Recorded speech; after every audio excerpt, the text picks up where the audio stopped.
بسم الله الرحمن الرحيم وبه نستعين وصلى الله على النبي الكريم أما بعد فأعوذ بالله من الشيطان الرجيم بسم الله الرحمن الرحيم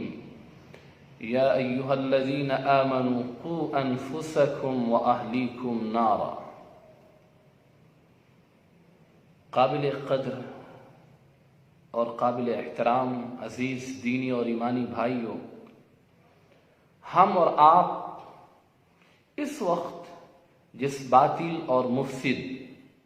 جس مشرکانہ اور کافرانہ دیومالائی تہذیب و تمدن کی فضا میں سانس لے رہے ہیں، اس گندی فضا سے خود کو بھی اور اپنی نئی نسل کو بھی، اپنی اولاد کو، اپنے بچوں اور بچیوں کو، اپنے لخت جگر اور نور نظر کو ان تمام زہریلی ہواؤں سے بچانا، ان کے احساسات و خیالات کو ان گندی فضاؤں سے محفوظ رکھنا اور ان کے اندر ایمانی، اخلاقی، اسلامی اور روحانی احساسات اور خیالات کو پیدا کرنا، دوسری طرف انہیں مستقبل میں باطل سے، دشمن اسلام سے مقابلے کے لیے تیار کرنا، یہ اس وقت کی ہماری سب سے بڑی ذمہ داری ہے، کیونکہ ہم اور آپ اس حقیقت پر یقین رکھتے ہیں، بلکہ دنیا کی ہر حساس قوم اس حقیقت کی معترف ہے کہ کسی بھی قوم کے روشن مستقبل کی تعمیر اس کی نئی نسل کی تعمیر پر منحصر ہے، اور کسی قوم کی تخریب اس قوم کی نئی نسل کی تخریب پر منحصر ہے۔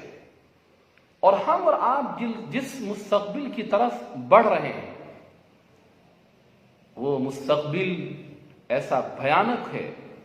کہ اگر ہم نے اپنی اولاد و احفاد کی ایمانی، اخلاقی اور اسلامی تربیت نہ کی تو بہت ممکن ہے کہ وہ اسلام سے اور ایمان سے باہر چلے جائیں، قرآن و شریعت سے ہاتھ دھو بیٹھیں۔ کیا یہ حقیقت نہیں ہے کہ اس وقت اگر ہم سنجیدگی کے ساتھ جائزہ لیں تو اسکولز، کالجز اور یونیورسٹیز میں پڑھنے والے ہمارے بہت سے بچے اور بچیاں، اسلامی تعلیم سے دور رہنے والے بہت سے نوجوان لڑکے اور لڑکیاں وہ اسلام سے باہر جا چکے ہیں اور اس دیو مالائی تہذیب کو اختیار کر چکے ہیں اور اپنے آپ کو حقیقت میں وہ جہنم کی دہکتی ہوئی آگ کا ایندھن بنا چکے ہیں۔ اسی وجہ سے ہمارے رحیم و کریم رب نے ہمیں پہلے ہی آگاہ کرتے ہوئے ہمیں یہ ہدایت دی ہے کہ یا ایھا الذین آمنوا قوا انفسکم واہلیکم نارا، کہ ایمان والو تم خود کو بھی اور اپنی اولاد کو، اپنے اہل و عیال کو جہنم کی بھڑکتی ہوئی آگ سے بچاؤ۔ جہنم کی دہکتی ہوئی آگ سے بچانے کا مطلب مفسرین نے یہ لکھا ہے کہ اپنی اولاد کو دین سکھلاؤ اور اس کے ذریعے سے انہیں باادب بناؤ۔ علموہم الدین وادبوہم بہ، کما قال قتادہ رحمہ اللہ فی تفسیر هذه الآیہ۔ لہذا ہم پر اور آپ پر اپنی اولاد سے متعلق سب سے بڑی ذمہ داری یہ ہے کہ ہم ان کی اسلامی، اخلاقی، روحانی، فکری ایسی مضبوط تعلیم و تربیت کا انتظام کریں کہ وقت کا کوئی فتنہ، باطل کی کوئی سازش اور دشمن کی کوئی چال ان کے پائے استقامت میں ذرہ برابر جنبش نہ آنے دے، بلکہ وہ اس فتنے کا مکمل اور مدلل طور پر مقابلہ کریں اور وہ اللہ کی شریعت کے ہمیشہ داعی و سپاہی بن کر رہیں، اللہ کے قانون کے علم بردار اور اس کے پاسبان بن کر زندگی گزاریں۔ اس کے لیے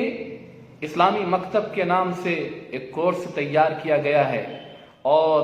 جگہوں جگہوں پر ان مکاتب کا قیام عمل میں لایا جا رہا ہے۔ الحمدللہ اس وقت تک کئی اضلاع میں تقریباً 53 مکاتب قائم ہو چکے ہیں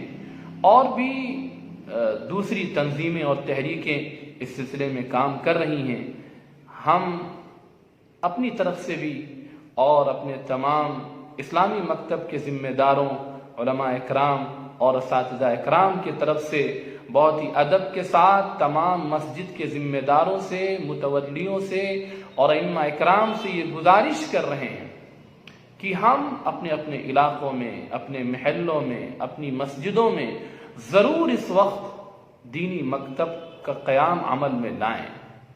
اور اسلامی مکتب کا نظام ضرور وہاں پر قائم کریں، اور ہم گھر گھر جا کر، در در جا کر ایک ایک بچے کی تشکیل کر کے، ان کے والدین کی ذہن سازی کر کے اور ان کو تیار کر کے ہم ان تمام محلے کے بچوں کو ان دینی مکاتب سے مربوط کریں۔ یہ وقت کی نہایت ہی اہم ضرورت ہے، اور ہماری اور آپ کی والدین ہونے کی حیثیت سے سب سے بڑی ذمہ داری ہے۔ اللہ کی ذات سے امید ہے کہ ہماری یہ کوشش اور کاوش اللہ تعالی قبول بھی فرمائے، اس کے اچھے نتائج بھی ظاہر فرمائے،